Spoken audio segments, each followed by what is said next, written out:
Hi. Time for the main attraction almost, Tyson against Stewart. Before we go live, we'll just take a very quick check on the weigh-in details, the weigh-in which for this fight took place actually a couple of days ago. There you see the weigh-in details, and almost a throwback to the old days in heavyweight history, with two men under 16 stone going into the ring. Tyson about his normal weight, once more, no weight problems for either man. Stewart, 15-8. I need a quick prediction before we go live to ringside. Frank Bruno, who to win? Boy, if I was an expert, I'd put some money on and make some more money. You got to watch the fight, and the best man wins, to be quite honest. We can all talk professionally, but until these two go in there, this when we can see what goes on from there. You do like to sit on that fence, don't you? I'll keep on sitting. That's the safest place to be, Paul. You know, I'll keep neutral. All right, it's your right. Lennox? I've stopped making predictions. You know, I've seen so many different things happen in boxing. I mean, this is a sport where things just happen. So I'm not even going to make a prediction. The best man win. Okay, and you, Glenn? I'll make one. I think Tyson's going to do it. I think he's fired up and he's going to do it. So Stewart should be over the moon now that I've tipped Tyson. Well, yeah, you're not such a bad tipster. Your sister's out there. She's going to give you a right hook. Right hook.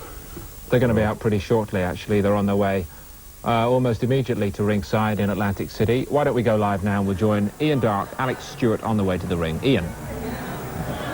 And there is Alex Stewart, ranked 4th by the IBF and by the WBA and 7th by the WBC, coming out for what is obviously the biggest night of his life, his chance to gate crash into the big world heavyweight scene. But ahead of him, the mountain called Mike Tyson.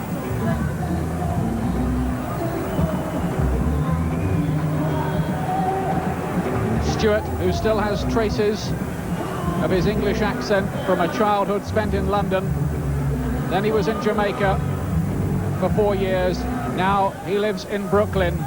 And speaking to his camp this week, you got the very firm impression that this isn't a man who's come here to lie down as a warm-up opponent for Mike Tyson. Not a bit of it. This fellow is live, dangerous, and if he gets beyond 3 rounds, I've got a feeling that he might make odds of 6-7 to 1 against him look decidedly generous. I don't know what you think, Colin.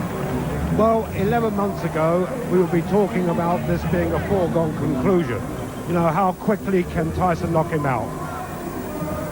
But since Tokyo, since Douglas knocked out Tyson, there's always going to be a niggling doubt in the back of everyone's mind. Douglas blew the Tyson invincibility myth in that fight, and Stewart must be given a shot. There's got to be a chance for him. But of course, I understand that's his family sitting there, his daughter Tinell and his wife Angela. I know, Colin, that I don't think they're actually going to stay for the fight. I think the plan is that they're going to watch it in a TV lounge somewhere backstage, and I think that's probably a wise idea when your dad's taking on Mike Tyson, not to have a 5-year-old daughter there right by the ringside. Quite honestly, I can never understand why fighters allow their wives, children, grandmothers to be at the ringside when they fight. It puts added pressure on them for a start. Here comes Mike Tyson, and this is always a very dramatic moment. Tyson's walk to the ring. And watch this carefully, because in Tokyo, remember how we remarked that he looked pretty flat? Let's just judge how he looks tonight when he gets in the ring. I always think if he starts twitching his neck around in that funny little idiosyncratic way, it means he's all fired up. He didn't do it in Tokyo. Yeah, well, he doesn't knock him out with his neck, you know, and he knocks him out with his fists. It's when he twitches his fist that we will see what's going to happen. It's a little telltale sign. I've got this theory, Colin. So Mike Tyson, 17,000 fans here in the Atlantic City Convention Center, wondering what the next stage of the Mike Tyson real-life soap opera will hold.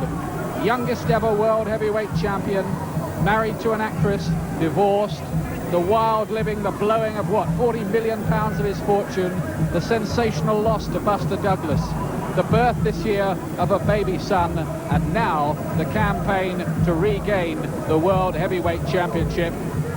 Watch this space. I'll tell you something, it looks like he's going to have more trouble getting into the ring than actually fighting.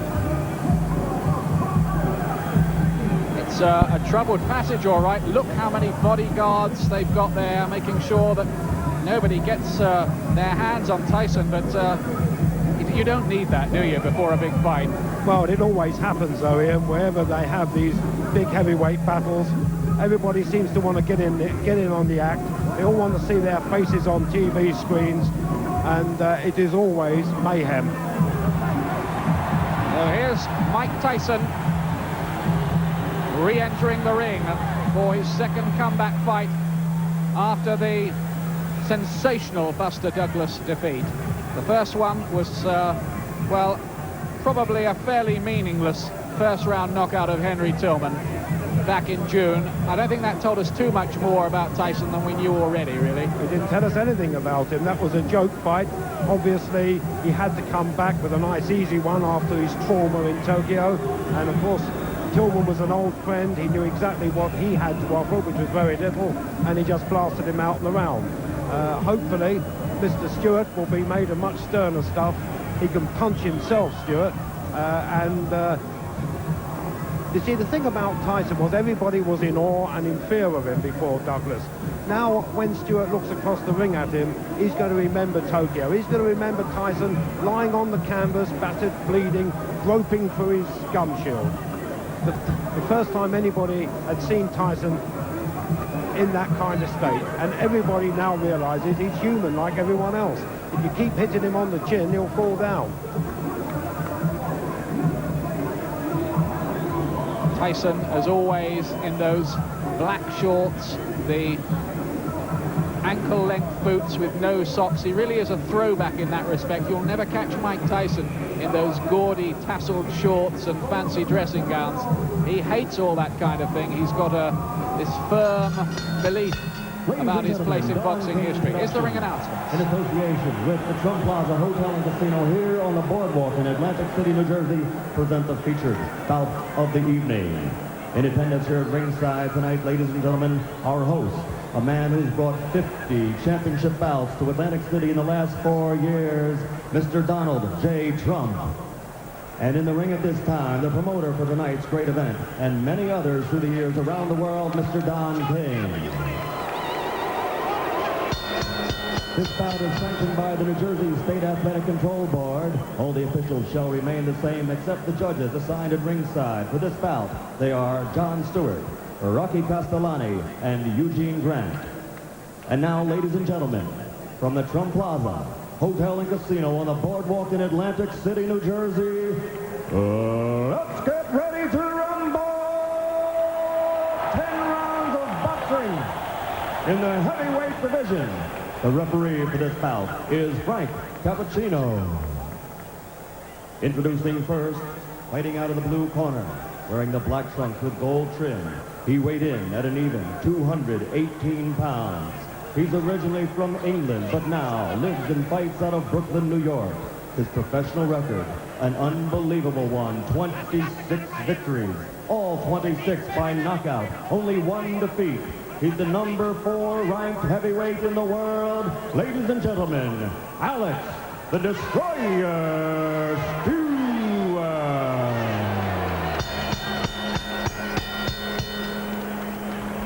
And fighting out of the red corner, wearing the solid black trunks, weighing 217 3/4 pounds, from Catskill, New York. Also an unbelievable record, 38 victories. 34 by KO, only 1 defeat. He's the number 1 ranked heavyweight in the world. Ladies and gentlemen, the former heavyweight champion of the world, Iron Mike Tyson. Tyson, who's been in 11 world title fights. You're both given your instructions by the New Jersey Control Board. Protect yourself at all times. You, baby. Both use touch gloves. Come on, come on. Come on, baby. That's right, baby. Come on, baby. Alex. Referee Frank Cappuccino giving the final instructions. Alex Stewart touching hands and getting last-minute instructions from his corner. What a moment for him.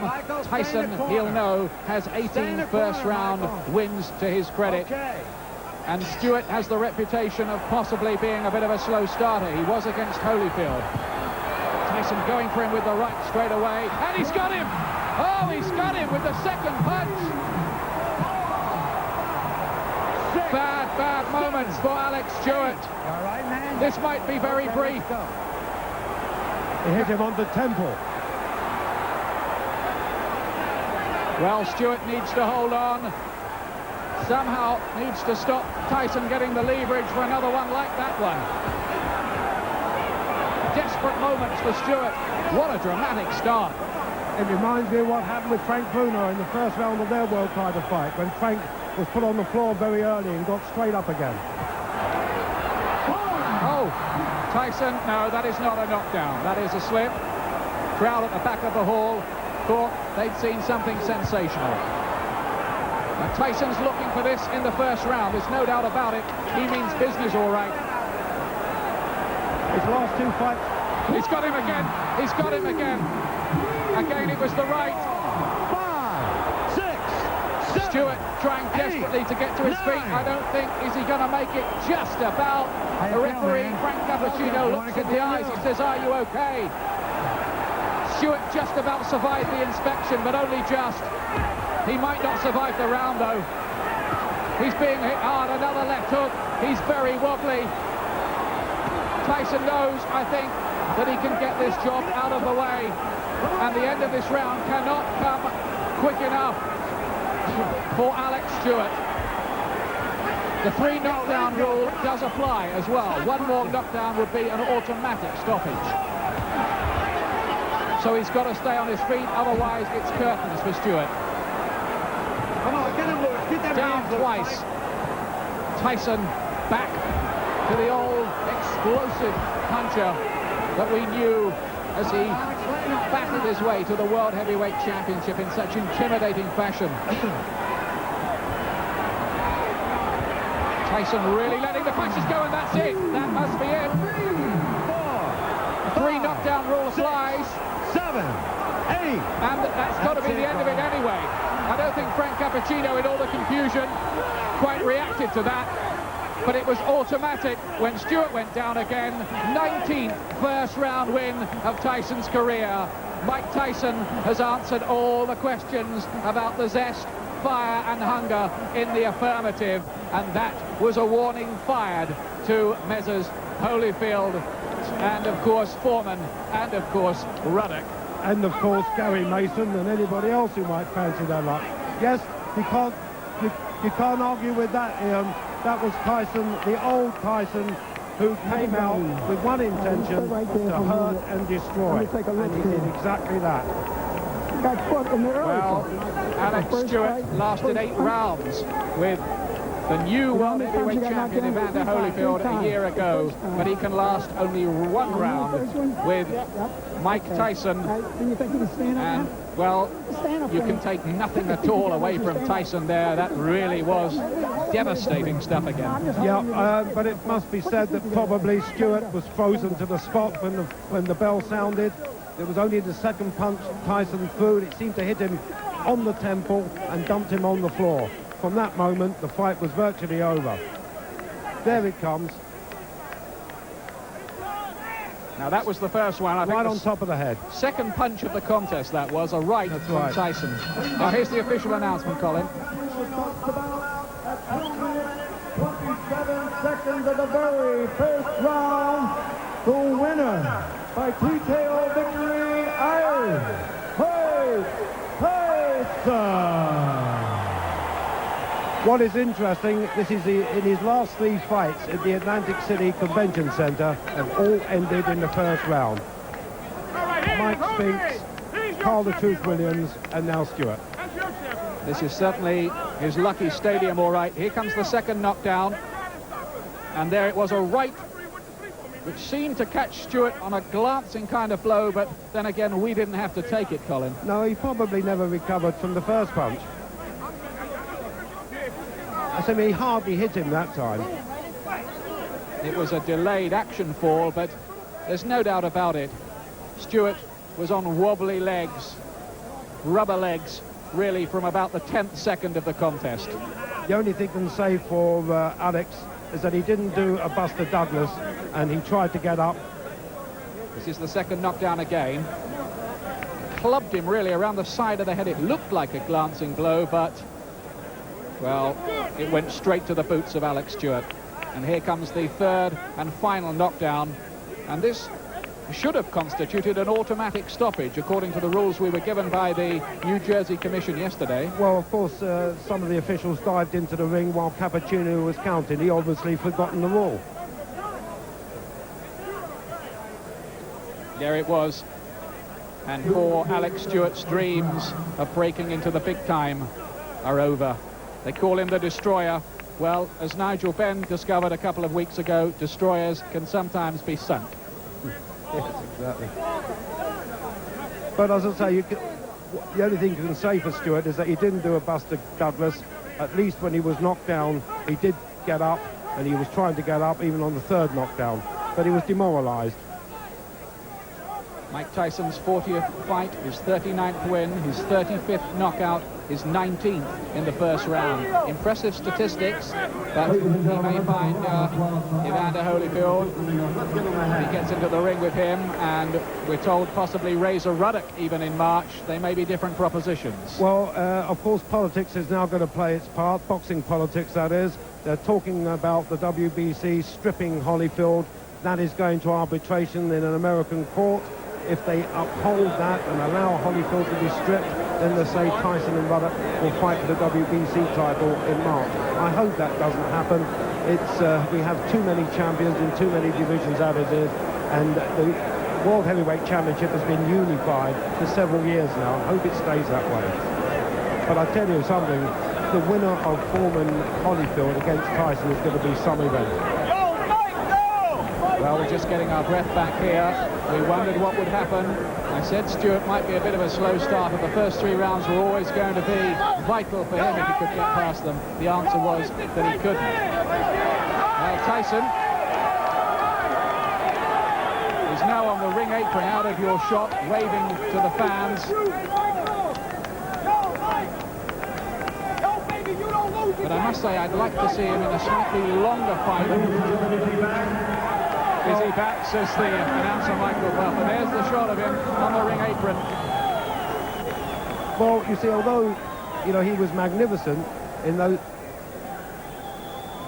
Although he was magnificent in those 3 minutes, we'll never really know until someone else hits him on the chin. Well, maybe we can now grab a word with Mike Tyson after this win. Let's hear what he's saying. First round knockout tonight. Well, I mean, I knew he was a dangerous fighter once he got warmed up. And my objective, I was in great shape. He was to go in there and put the pressure on him for 10 rounds. I knew I had to break him eventually. You appear to be in sensational condition. Do you feel considerably differently now than was the case 10 months ago in Tokyo? Absolutely, because my mind is more prepared. You know, I mean, that's what basically the whole standpoint came down to, is being prepared mentally. How does your situation compare now to what most people would regard as the peak of your career when you knocked Spinks out here in 91 seconds? Well, you know, I mean, I didn't feel like it was a sufficient night tonight, because there's things that I know that I did that was mistakes. So, you know what I mean? A good fight, and I'm in good shape. And I just like to thank all my fans on HBO that's been supporting me. But I just like to say this is my last fight on HBO. It's because HBO, they think that you'd rather see Holyfield than me. Thank you for supporting me. I love you all. Bye. Mike, one final question.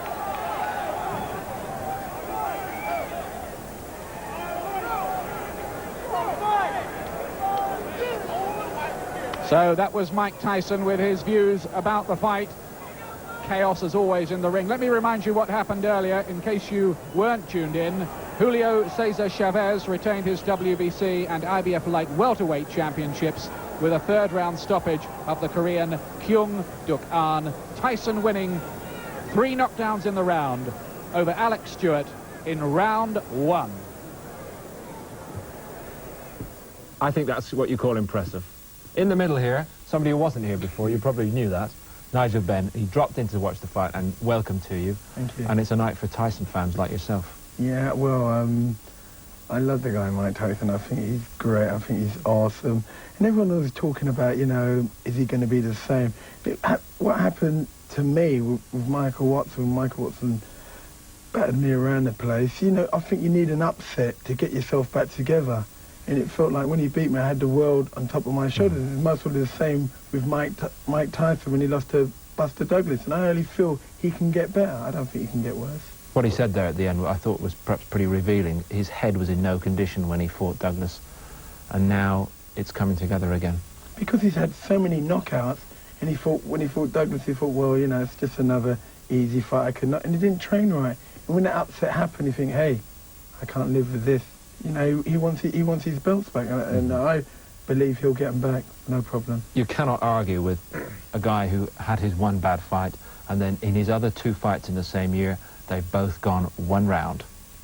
That's impressive. Yeah, very impressive. He's on a crest of a wave now, but as Colin Hart just said at the last little thing, when he gets in there with someone hungry as him and wants to go and wants to have a little war, that's when you can tell. But through that, it looks very, very impressive, like a lion, like a tiger cat, like a harbour shark. He was mugging him all the time. It was brief and brutal in the best Tyson tradition. The other things haven't been so effective we've looked at tonight.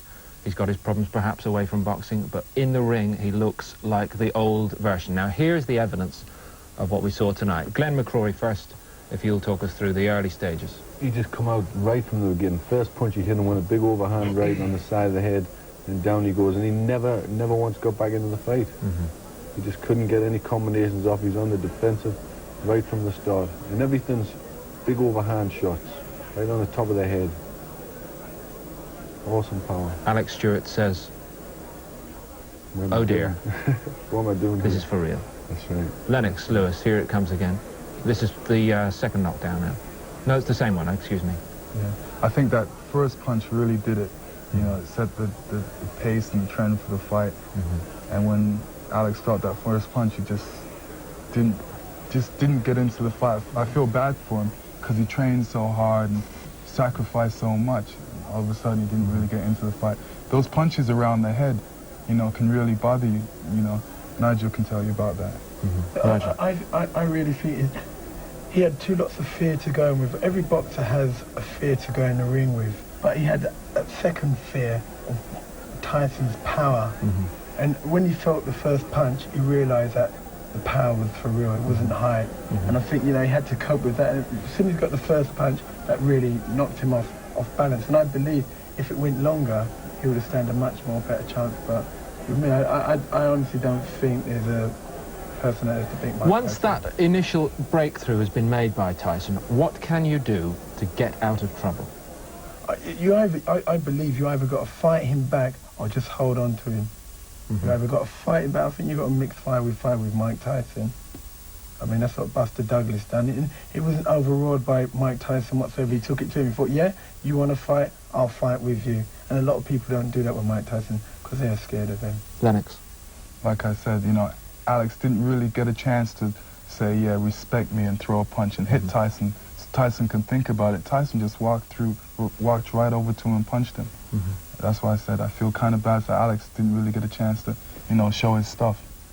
Frank, do you similarly feel some sympathy for Alex Stewart? Yeah, you feel sympathy for him. It's very sad. His sister's watching. She must be crying now. His brother. It's sad, very, very sad. That's how boxing goes, you know, but he's a very slow starter, and Tyson just was mugging him like a harbour shark and just done the business like he always does, you know. Now he's going to go back into King Kong bracket, Superman, but he's got to watch himself because not everybody will be as sort of like easy as that coming up, because they know what Buster Douglas done to him, and Holyfield done that to Alex Stewart, you know, and people was trying to weigh that up, so that's what made it intriguing. But Tyson's back, but, you know, he's got to be watching, treading very, very carefully, I think, you know, because he's lost that sting of everyone scared of him, you know, like King Kong, and he's the baddest, you know, not everyone's going to be that afraid of him. I don't think. Well, what Nigel thinks and Glenn and what do you think, Lennox is different. Well, he's awesome. It's good to see him back. I think it's good for the game. You know, I'm real happy because, you know, I was sad the night Tyson lost, because he's such a, you know, a popular guy, and he's awesome, and, you know, the papers, everybody loves that, and you know, it makes it so exciting again. You know, they're all there and they're all fighting good. Foreman, Holyfield, Tyson, they're all there. Beyond simply the proof that Tyson is back, he's got his head together and he's fit, this really does put the whole heavyweight picture into relief now. You've got Holyfield there, who could be stripped of his title, Now, if Holyfield is stripped of the WBC version of the title... It's wrong, really. That's politics. Yeah. Well, it is politics, it's wrong, but it could happen. If you get stripped. Yeah, it could happen, but general people know that that is wrong. Holyfield he's won it fair and square. He shouldn't be stripped in my eyes and everybody's eyes here. Well, you see more to the real. In your eyes, it should be right. He shouldn't be stripped. He's a champion. He should, you know what I mean? Like, Tyson should wait his turn. That's because he's got Don King and he's carrying strings here and there. He shouldn't be right. The power of Don King that we talked about in the background before. Nigel, you've experienced the American fight scene. You know how amazingly political it is. But, you know, if it's political, what I believe Mike Tyson is back, and he's back for real. I think he had that upset in his life and he's realised, well, he knows what it's like to be without a belt, and I feel that that's what the guy fights. I don't think it's the millions. I think he just wants his titles back, and I think, yeah, Mike Tyson is back. He had his upset and he's back for real. Now, it's very interesting about how Tyson gets back, because, as we were mentioning, if Holyfield does lose his title, if the WBC does strip Holyfield of that title, then there will be a match between the #1 contender for the WBC title, and that's Tyson, and the #2 contender, and that is Razor Ruddock. Now, it so happens that on the same bill in Atlantic City earlier tonight, we have seen Razor Ruddock in action. We were talking about his heavyweight credentials before. The evidence on tonight's performance is that Razor Ruddock, too, is a totally legitimate contender for the world heavyweight crown, whatever version. Now, why don't we just take a look at Razor Ruddock in action tonight against Mike Rouse, a journeyman heavyweight, bit of a reputation but nothing special, and this is what Razor Ruddock did to Mr. Rouse. First round, here we are, and Razor with that straight left followed by the left hook, and Mike Rouse knows, perhaps like Alex Stewart, that this is a guy way out of his class. Rouse, to give him credit, does get up and makes a fight of it of some sort, but there's the power of Razor Ruddock for all to see.